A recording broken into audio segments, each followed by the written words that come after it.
उपाध्यक्ष महोदय, मैं गांव का आदमी हूं, गरीबी को देखा हूं, गरीबी को भोगा हूं, गरीबी में पला हूं, गरीबी में बढ़ा हूं।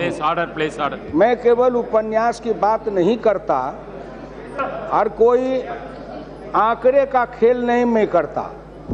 कभी राजा महाराजा जब कोई काम नहीं होता था तो शतरंज का खेल खेलते थे। आजकल कुछ विद्वान हैं या तथाकथित विद्वान हैं या स्वकथित विद्वान हैं, वो आंकड़े का खेल खेलने लगते हैं। मैं उन आंकड़े के खेल में जाने वाला नहीं हूँ। मैं गांव का आदमी हूँ। कबीरा बाँचे आँखिन देखा, पंडित बाँचे पोथीन लेखा। बहुत अच्छी बात है। करुणाकरण जी बोल रहे थे, उसके बाद राहुल गांधी जी बोल रहे थे। करुणाकरण जी महंगाई की जब बात कर रहे थे तो अंग्रेजी में बोल रहे थे। मैं उतनी अंग्रेजी नहीं जानता, लेकिन कुछ कुछ समझ लेता हूँ, थोड़ा थोड़ा पढ़ा था। तो आपने करुणाकरण जी अपने भाषण में महंगाई के लिए जितना जिम्मेदार एनडीए को ठहराया उतना ही यूपीए को ठहराया। और वो यूपीए के एक 14वीं लोकसभा में यूपीए के पार्टनर भी थे। जब उन्हीं का साझेदार, उन्हीं का हिस्सेदार, जिनकी मदद से वो सरकार चलाते थे, वही कहते हैं कि यूपीए में भी महंगाई थी और एनडीए में भी है। तो जब उनके साथ रहने वाला ही उनके तथ्यों को, उनके आंकड़े को काट रहा है तो मैं कहाँ काटने जाऊँ? स्वयं अपने समझ लें। अभी वो राहुल गांधी जी मोदी जी के बारे में बात कर रहे थे, उनके नारे को दिखा रहे थे। गांव में जाकर के आखिर 20-21 करोड़ लोगों ने जो जनधन योजना में खाता खोला, वो क्या बम्बे के, कलकत्ता के, दिल्ली के बड़े लोग थे?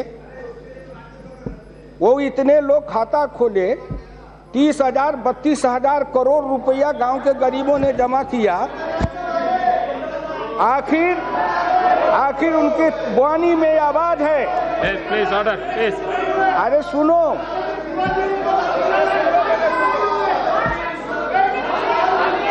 आप सुनो तो।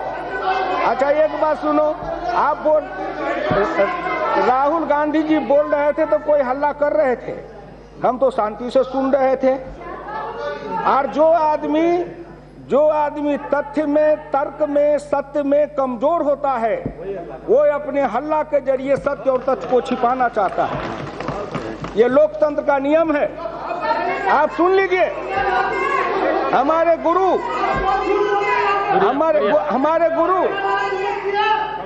गुरु डॉक्टर लोहिया ने कहा था, लोकतंत्र का आधार तर्क है, लोकतंत्र का आधार बहस है, लोकतंत्र का आधार हल्ला करना नहीं है। जो अपने विरोधी और विपक्षियों की बात सुनने की साहस नहीं रखता है, वो आदमी लोकतंत्र के मर्यादा को कभी जान नहीं सकता है। इसलिए मैं आपसे प्रार्थना करता हूँ।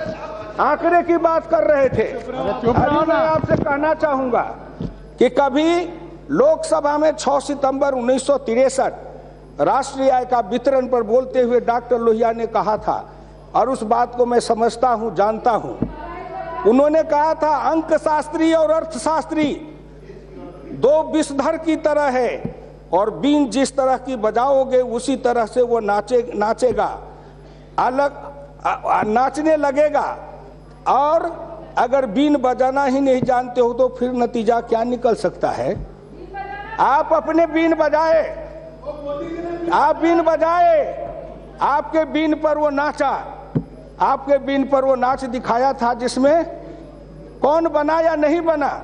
70,000 करोड़ रुपया अगर किसानों को माफ किया था, तो उसी अवधि में जो एनपीए का कितना माफ किया था, उसी अवधि में जो कर्ज माफी कितना किया था बड़े लोगों का। अपने तन का मरम न जाने मानुख बन रहना है, अपने को झांको। और आप जो कहते हो रंजन जी, मैं आपसे प्रार्थना करूंगा कि आप मत बोलो। हमारी लड़ाई आपसे नहीं है। जिन लोगों के खिलाफ लड़ते आया हूं, वो लड़ते रहूंगा। मोदी के माध्यम से उनके जिनके विरुद्ध मैं लड़ा हूं, उनको अपने गांव गरीब किसान मजदूर पिछड़े दलित की ताकत का एहसास कराया हूं कि गांव गरीब किसान मजदूर पिछड़े दलित वो जब जगता है तो हिंदुस्तान में इतिहास बनाता है। अब मोदी का बनना भी भारत के लोकतंत्र में एक ऐतिहासिक घटना है।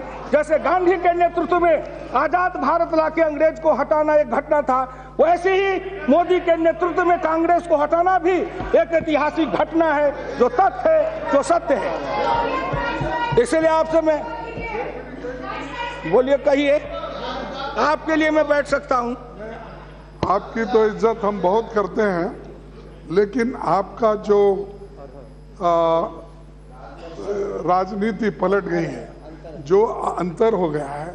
पहले आप लोहिया जी के शिष्य थे, लोहिया जी ने आपको जैसे समाजवाद का तत्व दिया, तो जो सेक्युलरिज्म दिया और उनके तत्व के ऊपर ही चलने का, और आपको फॉलो करने वाले इधर भी लोग है जी। लेकिन आपका एकदम जो न्यू टर्म हो गया वो बड़ी मुश्किल हो गई, और उनको लेके आप वो लड़ाई नहीं लड़ सकते। उस बहस को मैं माननीय मल्लिकार्जुन जी से कहना चाहूंगा विनती करके, अगर संप्रदायवाद पर, पंथ निरपेक्षता पर, हिंदू मुस्लिम पर किसी दिन इस सदन में बहस रखिए, और मैं डॉक्टर लोहिया के उन तर्कों के साथ बता दूंगा कि डॉक्टर लोहिया की धारणा क्या थी। डॉक्टर लोहिया ने इसी सदन में कहा था कि हिंदुस्तान में दो तरह की सांस्कृतिक सद्भावना की बात है, एक गुलामी का है और एक स्वामी भाव का है। इसलिए किसी दिन करो बहस, जाने दीजिए, उसको छोड़िए। मैं आपसे प्रार्थना करने आया हूं। अभी करुणाकरण जी जब गिनती करा रहे थे, उन्होंने महंगाई के बारे में 21 कारणों को बताया, 21 बिंदुओं की ओर हमारे ध्यान को आकृष्ट किया।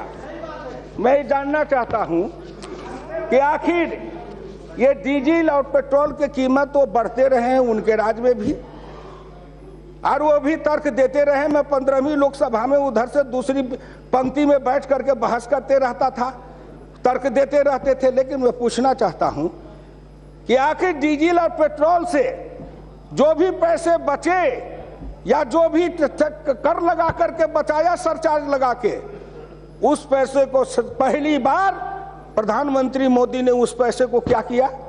हिंदुस्तान के गांव गरीब किसानों के लिए कृषि सिंचाई योजना से लेके बाकी जितनी योजनाओं का नाम राजीव गांधी की ना है, उन सब योजनाओं में लगाया। और फिर उससे आगे जो गरीब है, जो बीपीएल वाले हैं, इन गरीबों को जो सस्ते दर पर गैस का कनेक्शन दिया है, आपने क्यों नहीं दिया था? हिंदुस्तान के जो निर्धन जिसने उनको हजारों लोगों को उन्होंने वो गैस चूल्हा दिया। 1500 रुपया में चूल्हा और गैस का सिलेंडर मिलता है, 130 रुपया हर सिलेंडर पर सब्सिडी मिलता है। आपने क्यों नहीं किया? आपने क्यों नहीं किया? ये महंगाई रोकने का उपाय नहीं है क्या? महंगाई रोकने का उपाय है नहीं। अगर आप जोड़िए, हिंदुस्तान में अगर 1 करोड़ इन गरीबों को ये चूल्हा देंगे, उस पर लगभग 1500 रुपये में उनको चूल्हा मिलेगा, बाकी 1600, बाकी जो 4000 3000 4500 में चूल्हा लेते थे, कितने रुपए की बचत उन गरीबों के घर में हुई है? गरीब का दुख कि जाके पैर न फटे बेमाई, सो का जाने पीर पराई, का दुख जाने दुखिया, का दुख जाने दुखिया माए। अरे उपन्यास में पढ़ लेना आसान है। राजा जी आएंगे, कंपनी लेके आएंगे, गांव में जाएंगे, गरीब की झोपड़ी में सो जाएंगे, जनरेटर चलाएंगे, मक्खन पाव रोटी खाएंगे। वो गरीब की बेटी देखते रह जाएगी, केवल एक गीत गाएगी, राजा जी की आएगी बारात, सुहानी होगी रात, मगन में नाचूंगी। कब वो नाचेगी सो भगवान जाने, कब राजा जी की बारात फिर दोबारा जाएगी, वो गरीब जाने। मैं आपसे प्रार्थना करना चाहता हूँ, मैं आपसे प्रार्थना करना चाहता हूँ। मैंने कहा सुनो, उपसभापति महोदय, दूसरी बात मैं कहना चाहता हूं, इस पेट्रोलियम पदार्थ से ही खाद बनते हैं। मैं भारत के रसायन मंत्री, उर्वरक मंत्री श्री अनंत कुमार जी को हृदय से धन्यवाद देना चाहता हूं।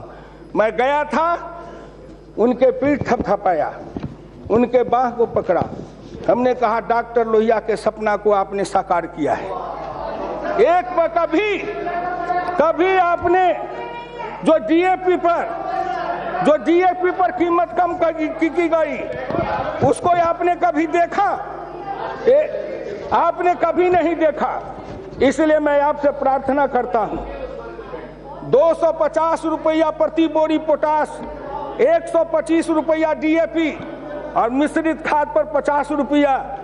एक गरीब निर्धन निर्मल पिछड़ा आदिवासी जो सीमांत किसान है, जो एक बोरी पोटास, एक बोरी डीएपी, एक बोरी मिश्रित खाद खेत में डालता है, हर आदमी को आज भारत सरकार ने, श्री नरेंद्र मोदी ने सीधा 500 रुपए की बचत कराया है।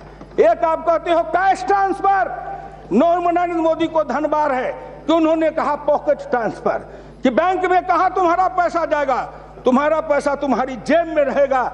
गरीब, पिछड़े, दलित, और ये जो डीएपी खाद से जितने लोगों को फायदा हुआ है उसमें 95% पिछड़े हैं, दलित हैं, आदिवासी भाई हैं, गरीब मुसलमान हैं, या किसी एक जाति के नहीं हैं। और अगर इस 95% में अगर खोजा जाए तो 80-75-80% वो पिछड़ी जाति के लोग हैं, जिनको सीधा 500 रुपया जेब में बचा है। आपने कभी सोचा था? इसलिए नहीं सोचा था कि आपके, उनके लिए आपके दिल में कोई दर्द नहीं है।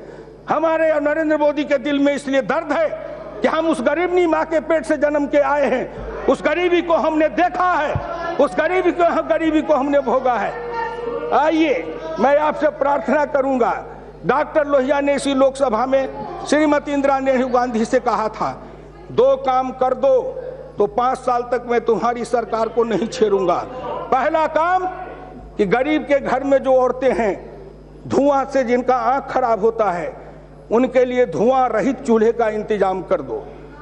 बहुत आविष्कार हुआ, लेकिन आखिर मोदी ने उस सपना को साकार किया कि ये गैस सिलेंडर वो बीपीएल वाले को देके के वही धुआं रहित चूल्हा से उनके आंख की रोशनी को बचाया है। लोहिया का सपना पूरा किया। दूसरा, लोहिया ने कहा था कि गांव के अंदर जाओ, जहां सड़क पर घुसते हैं, गांव से निकलते हैं, सड़क के दोनों किनारे औरतों के शौचालय से नरक की जिंदगी बनी रहती है। इंदिरा गांधी, आप औरत हो, औरत के दिल में ममता होता है, आप उस माँ की ममता से सोचो और हिंदुस्तान के औरतों को सड़क के किनारे शौचालय जाने से मुक्त कर दो। मैं 5 साल तक आपकी सरकार को नहीं छेड़ूंगा। कहा कि आपने इतने दिन, क्योंकि आपको क्या मतलब था? आपको नहीं मतलब था। आप जिनके लिए थे उनके लिए सोचते रहे। नरेंद्र मोदी ने स्वच्छ भारत अभियान चलाया, उस पर जितना पैसा खर्चा होगा वो पैसा कहां से आएगा? हम उस पैसा से स्वच्छ भारत मिशन चलाएंगे, घर घर तक शौचालय बनाएंगे। उन गरीब की माँ और बहनें जो सड़क के किनारे शौच के लिए खड़ी होती है, उनको भी रानी और महारानी के जैसे इज्जत के साथ अपने घर के शौचालय में जाने देंगे। ये है हिंदुस्तान। एक तरफ है महारानी, एक तरफ है गांव की गरीबनी। उस गरीबनी को भी हिंदुस्तान के महारानी की तरह बनाएंगे। इसलिए उपाध्यक्ष महोदय, बातें लंबी लंबी मैं नहीं करूंगा, क्योंकि मेरा दिल खोलने लगता है। दवा की कीमत कम कर दी गई, क्या वो गरीब को लाभ नहीं मिला? डायबिटीज का, टीबी का, कैंसर के दवाओं की कीमत कम कर दी गई। जेनरिक मेडिसिन के लिए प्रधानमंत्री औषधि योजना के तहत वो किया गया, वो आवश्यक नहीं था क्या? वो भी आवश्यक था। अब आइए, मैं किसान हूं, आपसे कहता हूं कि दीर्घकालीन और तात्कालिक योजना की बात करुणाकरण जी ने किया है। आपके समय में बोलिए कितना ग्रामीण गल्ला गोदाम बनवाए, कितना कोल्ड स्टोरेज बनवाए, कितना आपने कोल्ड चेन बनवाया, कितना रेफ्रिजरेटेड ट्रक बनवाया, कितना रेफ्रिजरेटेड ट्रेन में बोगी लगाया। घड़ियाली आंसू बहाते हैं और किसान की बात करते हैं, कहीं पर निगाहें कहीं पर निशाना, और बात करते हैं यहाँ बैठ करके गरीब और मजदूर किसान की। इसलिए आपसे मेरी विनम्र प्रार्थना है, सुनो, जब जब चुनाव आता था गरीब के बीच में जाते थे, कोई योजना लेके जाते थे, मैं योजना लेके आया हूँ, आओ गरीबों आओ, भीख का कटोरा लाओ, उस कटोरे में कुछ डालेंगे, मेरी गीत गाओ, और कहते कहते कहते थे मेरे पैरों में घुंघरू बना दे तो फिर मेरी चाल देख ले, एक बार वोट दे के दिल्ली पहुंचा दे, फिर मैं कमाल करके दिखाऊंगा। क्या कमाल करके दिखाए, क्या कमाल करके दिखाए। इसलिए आपसे मेरी विनम्र प्रार्थना है, प्रधानमंत्री किसान सिंचाई योजना, हर खेत को हर हाथ को काम, हर खेत को पानी, ये लोहिया ने नारा दिया था। आज प्रधानमंत्री किसान सिंचाई योजना, उससे गरीबी मिटेगी, हर खेत को पानी जाएगा, उत्पादन बढ़ेगा, खाद की कीमत कम होगी, किसान का लागत कम होगा, अरहर की खेती और दाल की खेती, इसकी बात आप करते हैं। उपाध्यक्ष महोदय, मैं एक आंकड़े देके मैं इनको समझा दूं, जरा आप भी उपाध्यक्ष महोदय देख लीजिए। अरहर normal area for whole kharif season 40 lakh hectare, normal area as date 5 years average घट करके आ गया 31.9 लाख हेक्टेयर। दिस ईयर 216 घट करके उसको कमते गया। हम धीरे धीरे जो अरहर की खेती, उड़द की खेती, तूर की खेती, मूंग की खेती, कुल्थी की खेती, हमारा जो एरिया था जहां 107 कुल टोटल पल्स 107.6 लाख हेक्टेयर में था, वो घटते घटते 64.7 लाख हेक्टेयर पर आया। कब से तब से निरंतर घटते गया। क्यों? बड़े बड़े आए हो कहने के लिए, दलहन के समर्थन प्राइस नहीं दिए, दलहन की खेती में रोग लगते हैं। मैं किसान हूं, अरहर में, उड़द में, मसूर में, कुल्थी में जो दलहन की खेती है, उसमें जब कीड़ा का प्रकोप होता है तो पूरा का पूरा खेत नाश हो जाता है। ज्योतिरादित्य बैठे हैं, इनके एरिया गुना में जब चुनाव लड़ रहे थे तो इनके विरोध में देशराज यादव चुनाव लड़ रहे थे भाजपा से। मैं 1 सप्ताह तक प्रचार करने गया था। जब नारा लगता था देशराज का कि एम की जीत हमारी है, देशराज की बारी है, तब मैं घूमा तो चना की खेती को देखा, केवल गुना में चना की खेती। लेकिन एक बार जनवरी फरवरी महीना में अगर जोरदार वर्षा हो जाए, चना का पौधा धुल जाए, उसका खट्टापन खत्म हो जाए, तो उसमें ऐसा कीड़ा लगता है कि उसके सभी फलियों को छेद देता है और उससे चना की खेती पूरी समाप्त हो जाती है। अरहर लग जाए, एक बार जनवरी फरवरी में अगर वर्षा हो जाए, लाही कीड़ा गिर जाए, खत्म हो जाए। उसे बचाने के लिए कोई उपाय सोचा? अभी कृषि मंत्रालय के द्वारा ICAR के वैज्ञानिकों को धन्यवाद देना चाहता हूं कि उन्होंने उन दवाओं का आविष्कार किया है। हम उन दवाओं का छिड़काव करेंगे, लगी फसल को बचाएंगे, उत्पादन को बढ़ाएंगे, दलहन का 300 रुपया सपोर्ट प्राइस देके किसानों को प्रोत्साहन देंगे, दलहन की खेती को आगे बढ़ाएंगे। जब दलहन की खेती बढ़ेगी, उत्पादन बढ़ेगा, जब खजाने में दाल की ज्यादा आएगी, तब कीमत कम होगा। केवल यहाँ बहस करने से कीमत कम नहीं हो जाएगी। यहाँ तो हम बहस करते हैं कीमत कम करने का, लेकिन हम उत्पादन बढ़ाने की योजना पर नहीं सोचते हैं। इसलिए आपसे मेरी विनम्र प्रार्थना है, उत्पादन बढ़ेगा कब? जब किसान को MSP की कीमत बढ़ाएंगे तब। हमने बढ़ाया है 300 रुपया दलहन पर भारत सरकार ने बढ़ाया है, और उसके लिए दीर्घकालीन और तात्कालीन दोनों योजना है। मैं माननीय करुणाकरण जी से कहना चाहूंगा, भारत सरकार के तरफ से, कृषि मंत्रालय के तरफ से जो 5 अल्पकालीन और 15 दीर्घकालीन विशेष ये योजनाओं का जो बात की गई है, ये सारी योजनाएं धीरे धीरे लगेगी, एक दिन में नहीं लगेगी। और जब इस योजना धीरे धरती पर उतरती जाएगी, रूपांतरण होता जाएगा, किसान के हाथ में पैसा चलता जाएगा, किसान के खेत में पानी बढ़ता जाएगा, किसान के घर में खुशहाली आती जाएगी, किसान का बेटा खड़ा होता जाएगा। हिंदुस्तान में दूसरी कृषि क्रांति लाएंगे, हिंदुस्तान को सफल बनाएंगे। और अगर कभी होगा तो मैं कह देना चाहता हूं, धीरे धीरे चलो। ये कांग्रेस पार्टी के लोगों, मैं आपसे प्रार्थना करता हूं, दिनकर जी ने कहा था कि कांग्रेस पार्टी के बारे में कभी छद्मवेश में कहा था, आनन सरल बचन मधुमय है, तन पर शुभ्र बसन है, बचो युधिष्ठिर उस नागिन का विष से भरा दसन है। इसलिए आपसे मेरी विनम्र प्रार्थना है, मैं हिंदुस्तान के गांव, गरीब, किसान, मजदूरों को हाथ जोड़ के कहना चाहता हूं, हजारों लोग आज लोकसभा के चैनल को सुन रहे होंगे, माननीय करुणाकरण जी के तर्क को भी सुना। उनके तर्क को अंग्रेजी पढ़ने वाले खाली समझेंगे, मेरे तर्क को तो गांव का गरीब, सड़क का मजदूर, रिक्शा वाला, ठेला वाला, टमटम वाला, जिसके नाम पर उनका ऑर्गेनाइजेशन बना के आप लड़ते रहे, लेकिन न उनकी भाषा, न उनकी भूषा, न उनकी बात आप कर नहीं पाते हो। इसलिए आपसे मेरी विनम्र प्रार्थना है, हम तो जहां से आए हैं उनकी भाषा, उनकी भूषा, उनका व्यवहार, उनका भोजन कभी नहीं भूलेंगे।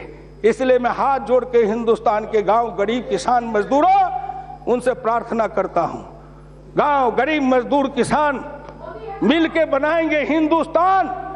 एक बार नहीं, 2019 का चुनाव आएगा, फिर मोदी भारत के सिंहासन पर बैठेगा और हिंदुस्तान के जो बड़े लोग हैं जिन्होंने देश को लूटा है, उनके कलेजे पर इस बार 1 कुंटल दाल दल रहे हैं। जब उनके कलेजे पर 10 कुंटल की चक्की बैठा के दाल दर्रेंगे तब उनको पता लगेगा। ये सब क्यों आप बौखलाए हुए हैं? इसलिए कि जेटली जी वो काला धन निकालने के लिए बड़े कड़े कानून बना रहे हैं। अरे बात करते हो, कहीं पेट में घाव है, कहीं आप नस्तर मारते हो, कहीं वो मोदी जेटली जी ऐसे ऐसे कानून बनाए हैं। मैं 1960 में राजनीति में आया था जब ग्राम पंचायत का प्रधान बना। अब उस समय सोचो, बड़ी बड़ी बात करने वाले कितने का जन्म हुआ होगा या नहीं होगा, सो भगवान जाने। मैं 1960 में ग्राम प्रधान बना था, ब्लॉक प्रधान बना, जिला परिषद का अध्यक्ष बना, 3 बार बिहार में एमएलए बना, 2 बार भारत सरकार का मंत्री बना। अरे मैं तो गांव की गली से चला हूं, एक गरीबनी माँ के गोद से चल के हिंदुस्तान के लाल किला तक की यात्रा किया हूं। इसलिए मैंने हिंदुस्तान को सतह से लेके शिखर तक देखा है, हिंदुस्तान को मैंने जर्रे जर्रे को देखा है, हिंदुस्तान के जन जन और कण कण को परखा है। इसलिए आपसे मेरी विनम्र प्रार्थना है कि हम लोग एक सपना लेके आए थे कि हम लोग हैं ऐसे दीवाने, दुनिया को बदल के मानेंगे, मंजिल की धुन में आए हैं, मंजिल को पाके मानेंगे। वो मंजिल था कांग्रेस हटाओ देश बचाओ, कांग्रेस हटाया देश बचाया, मोदी लाया, एक सपना एक पड़ाव साकार हुआ। अब आगे का सपना है उसको भी पूरा करेंगे। इसलिए मेरी विनम्र प्रार्थना है उपाध्यक्ष महोदय, 67 में 1 बोरी सीमेंट का दाम था 11 रुपया। 67 में 1 बोरी सीमेंट की कीमत थी 11 रुपया और आज 320 से 370 रुपया। 67 में लोहा 100 रुपये 125 रुपये कुंटल, आज है लोहा। आप दाल की बात किए करुणाकरण जी, टमाटर की है, आलू की है, किसान के फसल की किए, बहुत धन्यवाद। अगर महंगाई बढ़ गई तो 2 पैसा अगर हमारे जेब में आया, किसान के जेब में गया, तो दूसरा पक्ष गया तारिक साहब। इसमें से कितने हो जो भादों के कादों में, जेठ की दोपहरिया में, जाड़े माह की थरथराती ठंड में कितने हो जो खेत के मेड़ पर गए हो, कितने हो जो खेत के सराय हो। इसलिए मैं आपसे विनम्र प्रार्थना करता हूं, लेकिन सीमेंट का दाम बढ़ गया, लोहा का बढ़ गया, धोती की बढ़ गई, कपड़ा का बढ़ गया, दवाई के बढ़ गए, सामान के बढ़ गए। आखिर इस औद्योगिक माल की कीमत बढ़े, महंगाई की चर्चा में मैं किन्हीं के मुंह से उसको नहीं सुनता हूं। इसीलिए दर्द होता है कि मेरे फसल की कीमत कहीं किसी तरह से बाजार में बढ़ती है। ठीक है, भोजन सबके लिए आवश्यक है, सस्ता मिलना चाहिए, उसमें हम आपके सहयोगी बनेंगे। आप एमएसपी प्राइस नहीं चाहिए, उसे कम कीमत पर लोगे किसान दे देगा, लेकिन हमें सीमेंट भी तो सस्ता दो, लोहा भी तो सस्ता दो। हमारे में भैंस की बैल की नादी बनाने के लिए सीमेंट की आवश्यकता होती है, वो भी तो सस्ता दो। कपड़ा भी तो सस्ता दो। इसको रोको। लेकिन जब इन उद्योगों को रोकने के लिए हम कड़े कदम उठाएंगे, तब हम कहेंगे यहां चोट मारो, तब आप कहोगे कि नहीं वहां चोट मारो। अरे कितना खेल खेलेंगे?